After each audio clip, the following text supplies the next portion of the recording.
Bonjour, bienvenue dans l'interview. Aujourd'hui, je reçois Raja Mawan. Bonjour. Bonjour. Alors, tout le monde ne vous connaît pas, Raja Mawan. Alors, je vais un peu vous présenter. Vous êtes 4e sur la liste régionale écolo pour le 26 mai, mais vous êtes conseillère communale écolo et on le sait moins, vous êtes une des coprésidentes de la régionale écolo Bruxelles. Tout à fait. Alors, on va d'abord parler de cette info dont on parle beaucoup dans le public et aussi dans les médias, c'est la sécurité des piétons. Il y a eu beaucoup d'accidents, c'est un problème brûlant, mais pas seulement à Schaerbeek ou à Koekelberg où il y a eu des décès. Certains automobilistes roulent trop vite, des cyclistes roulent sur les trottoirs, des trottinettes surgissent de nulle part, les piétons sont en danger en bref. Alors que faut-il faire, notamment au niveau communal et au niveau régional ? Donc la mobilité, on le sait, c'est un dossier très compliqué pour tout le monde. Et donc ce qui est important pour Bruxelles, c'est que tous les usagers se retrouvent en sécurité dans l'espace public, parce que l'espace public appartient à tout le monde. Moi, je pense à un mécanisme très rapide qui est la zone 30, la généraliser. Ça doit être accompagné de toute une série d'aménagements, comme la réduction des rues pour que les voitures roulent moins vite, l'agrandissement des trottoirs. Il faut également des pistes cyclables sécurisées pour permettre aux cyclistes de circuler sereinement. Et donc tous ces dispositifs-là vont permettre d'avoir une ville plus apaisée, mais également d'avoir un air plus sain. Et que tout le monde puisse c'est un cercle vertueux, vous voulez dire. Absolument. Mais la zone 30, est-ce qu'on va se dire que toutes les voies communales et régionales seront en zone 30 ou bien on pourrait se dire qu'il y a des grands boulevards où on peut continuer à rouler à du 50 Il y a des axes majeurs, évidemment, qui ne sont pas forcément concernés par la zone 30, mais l'idée, c'est de la généraliser un maximum. Et ça a plusieurs avantages. Donc, je l'ai dit, quand on est piéton et qu'on marche et qu'on est asphyxié par les pots d'échappement, donc s'ils roulent moins vite, c'est bénéfique pour les piétons. Ça permettrait à des gens qui sont terrorisés à l'idée d'envoyer leurs enfants à l'école à vélo, avoir des pistes cyclables sécurisées. Et donc ça a ces avantages-là. Une chose concrète, par exemple, c'est les rues cyclistes. Ce qu'on a fait, par exemple, à Forêt, où on ferme les rues scolaires. Les rues scolaires, c'est ça. Au moment des sorties et des entrées d'école, donc une commune écolo. Avec Stéphane Roberti, on a fermé les rues et donc ça permet vraiment de sécuriser tous les usagers, dont les plus fragilisés. C'est de généraliser ces pratiques. Mais vous savez bien que la zone 30, elle existe déjà dans pas mal d'endroits, dans pas mal de communes en région bruxelloise. Mais ce qui manque, c'est sans doute les sanctions pour ceux qui ne respectent pas la zone 30. C'est d'une part les sanctions, et il faut prévoir les aménagements qui vont avec. Parce que juste abaisser, diminuer la vitesse ne suffit pas. Ce que je disais, il faut agrandir les trottoirs, il faut sécuriser les pistes cyclables et il faut réduire les rues pour que... il faut des obstacles, c'est ça en fait, pour qu'on roule moins vite. Des obstacles notamment, mais en tout cas, travailler aussi sur cette sensibilisation par rapport à l'espace public. Ouais, là-dessus, vous serez d'accord avec les autres partis, hein, c'est quand même une volonté un peu commune. C'est un combat qu'Écolo porte depuis longtemps et donc là, on voit de plus en plus de partis qui rejoignent cette proposition, donc nous, ça nous ravit évidemment. Mais en matière de mobilité, qu'est-ce qu'il y aurait dans les propositions écolo qui se trouvent chez aucun autre parti ?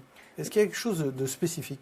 Notamment les rues scolaires. Mais d'autres en veulent aussi. Donc mais on a été les premiers et les plus rapides là-dessus parce qu'on a toujours, aujourd'hui, Écolo, on ne peut pas nous reprocher de surfer sur cette vague aujourd'hui. Ça fait partie de notre ADN. On a toujours pensé à un espace public partagé et à une ville apaisée pour tous. Oui, mais vous donniez l'exemple de Forêt, mais il y a aussi l'exemple de Saint-Josse où Écolo est dans l'opposition, n'est pas dans la majorité. Donc c'est quand même quelque chose qui se généralise. Et tant mieux.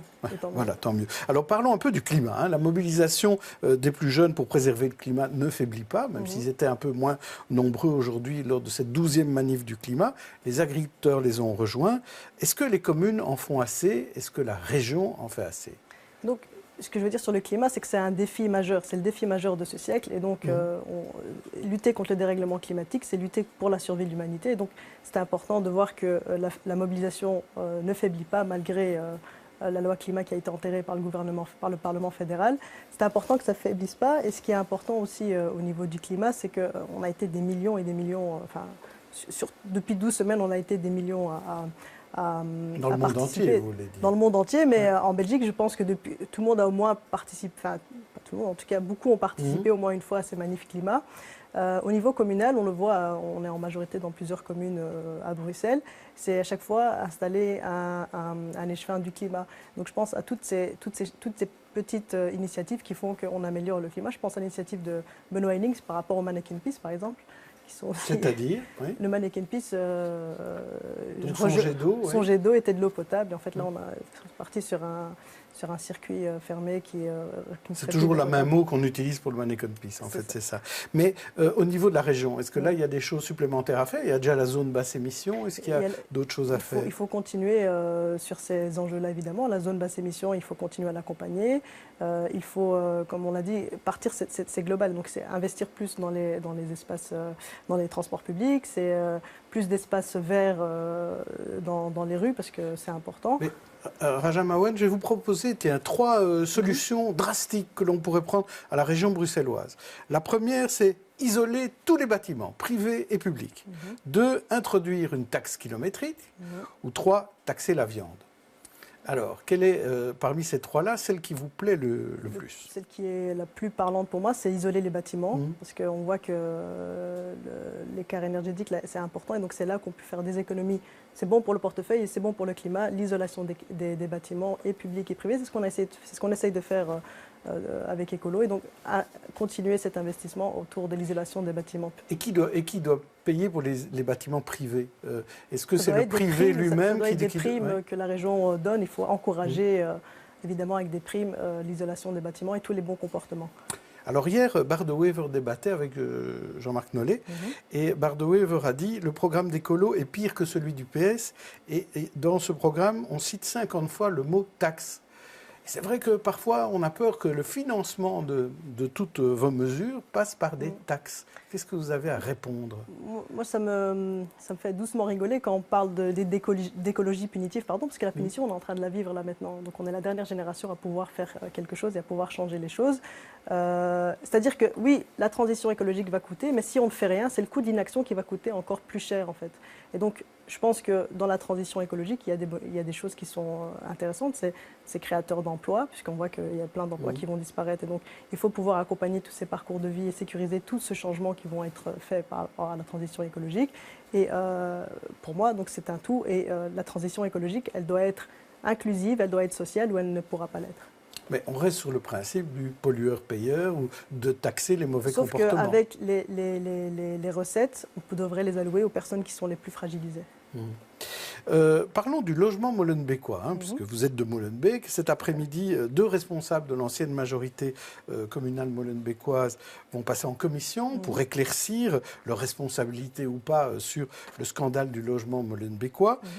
Donc il s'agit de l'ex-bourgmestre Françoise Kepmans et de l'échevin écolo du logement Karim Majoros. Alors, est-ce que l'ancienne majorité a fauté dans cette affaire du logement molenbeekois? Je rappelle en 2 mots qu'il y a de l'argent mal utilisé, de l'argent sans doute peut-être détourné et des charges pour les locataires qui ont été mal calculées, en quelques mots.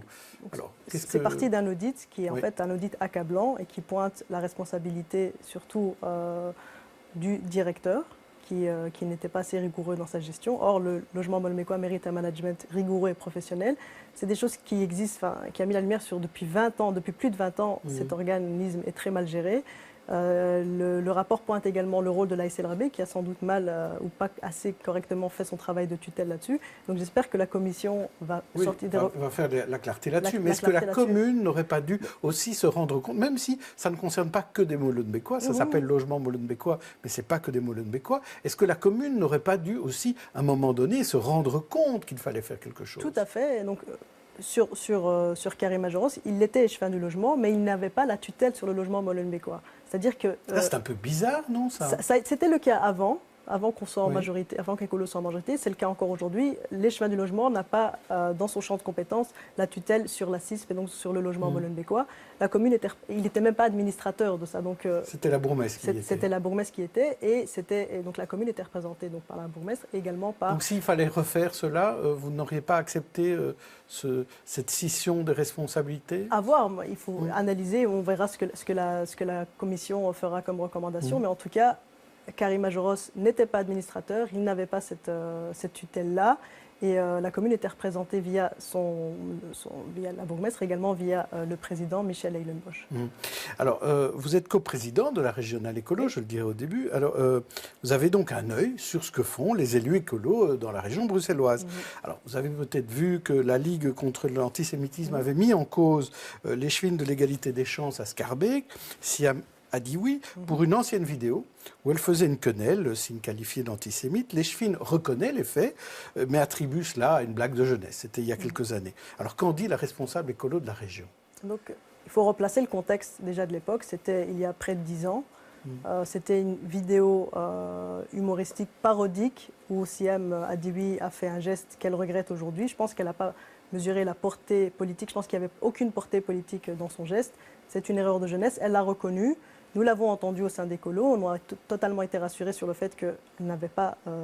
Vous l'avez convoqué pour l'entendre? Nous l'avons entendu et on a tout à fait confiance en ses capacités parce que, pour la petite histoire, je connais Siam depuis avant nos expériences politiques et c'est quelqu'un que j'ai rencontré dans le cadre de plein d'événements interculturels que j'organisais aux côtés de Sarah Turin à Molenbeek. On a organisé plein d'événements interculturels et ce qui est important, c'est que c'est quelqu'un qui travaille vraiment sans relâche pour le rapprochement entre les communautés et c'est ça qu'il faut souligner. Et moi, je suis inquiète qu'on aille rechercher des vieilles casseroles ou autres et essayer de faire monter les communautés les unes contre les autres. Or, Bruxelles n'a pas besoin de ça. Bruxelles a besoin d'être apaisée et que les gens travaillent pour une communauté, une Bruxelles apaisée et le rapprochement entre les différentes communautés. Donc, comme elle, vous reconnaissez que c'est une erreur de jeunesse, mais vous dites qu'il faut tourner la page et il ne faut pas que ça influence ses activités d'aujourd'hui. Son travail sur le terrain, il est sans équivoque. Elle travaille sans relâche. Elle chemine de la culture, mais également de l'égalité des chances et des genres. Et sur son travail avant qu'elle soit même engagée en politique, et pour le rapprochement entre les différentes communautés. Et c'est ça qu'il faut souligner.